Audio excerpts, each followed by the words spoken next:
నమస్కారం NSTV news కి స్వాగతం। నా పేరు సంధ్య। ముందుగా వార్తల్లోని ముఖ్యాంశాలు। నిర్మల్ జిల్లా బైన్స పట్టణంలో ఈరోజు మళ్లీ మోసపోయాం। కొత్త రేషన్ కార్డుల కోసం దరఖాస్తులు మీ సేవలో చేసుకోవాలని నిన్నటి నుండి సోషల్ మీడియాలో ప్రచారం కావడంతో ప్రజలందరూ మీ సేవా సెంటర్ల వద్ద క్యూ కట్టారు। కానీ ప్రజలకు మళ్లీ మోసమే జరిగింది। తీరా మీ సేవలో అప్లై చేసుకుందామని వెళ్లేసరికి మీ సేవా సెంటర్ ఆపరేటర్స్ ఇలా వివరణ ఇవ్వడం జరిగింది। రేషన్ కార్డు దరఖాస్తుల కోసం గత నిన్నటి నుండి వాట్సాప్ల ద్వారా సోషల్ మీడియాలో అనేక రకాలుగా ప్రచారం జరుగుతోంది।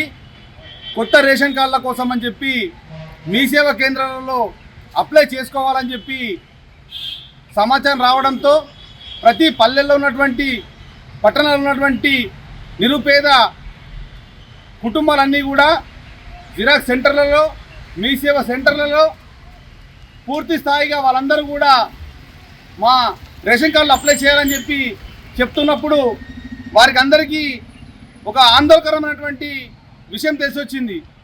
అదేంటంటే మీ సేవా కేంద్రంలో ఎక్కడ కూడా ఇప్పటి వరకు ఈ రేషన్ కార్డులు కొత్త దరఖాస్తు సంబంధించేది కూడా పూర్తి స్థాయిలో ఎక్కడ కూడా జరగలేదు, అంటే ఆన్లైన్ అప్లికేషన్ ఎక్కడ కూడా జరగట్లేదని చెప్పినటువంటి విషయాన్ని మనం గుర్తు చేస్తూ ఉన్నాం। ఇది కేవలం పేపర్లకు పేరు కోసం మాత్రమే వాట్సాప్ ద్వారా సోషల్ మీడియా ద్వారా దాన్ని ప్రచారం చేశారు, కానీ ఆన్లైన్లో చూస్తే మాత్రం అది ఎవరికి కూడా అప్లై కావడం లేదు। ఇలా చాలామంది ప్రతి గ్రామంలో ఆందోళన చెందుతున్నటువంటి పరిస్థితి మనకు కనబడతా ఉంది। ఇది ఎందుకు ఆర్భాటాల పేరిట ప్రజలందరినీ మోసగించే విధంగా కాంగ్రెస్ ప్రభుత్వం ఇలాంటి మాటలను చెప్పడం అనేటువంటి చాలా దురదృష్టకరం। ఎందుకంటే చాలామంది ప్రజలందరూ కూడా కొత్త రేషన్ కార్డుల కోసం గతంలో ఏదైతే ప్రజాపాలన సంబంధించిన దాంట్లో దరఖాస్తు చేసుకోవడం జరిగింది, అందులో వాటిని పరిశీలించి మళ్ళీ మేము కింది స్థాయిలో వెళ్ళి పరిశీలన చేసి మేము రేషన్ కార్డులు ఇస్తామని చెప్తున్నారు। అసలు మీరు ఇస్తారా ఇయ్యరా? ఇస్తే ఇస్తామని చెప్పండి, ఇవ్వకుంటే ఇయ్యమని చెప్పుర్రు, అంతే తప్ప కానీ ప్రజలందరినీ ఇబ్బంది పెట్టే విధంగా మీ సేవా సెంటర్లో ఇచ్చామని చెప్పి అంటే ఇప్పుడు వాళ్ళు ఎంత ఇబ్బంది పడుతున్నారు అనేటువంటి విషయాన్ని చెప్పలేని పరిస్థితి తయారైంది।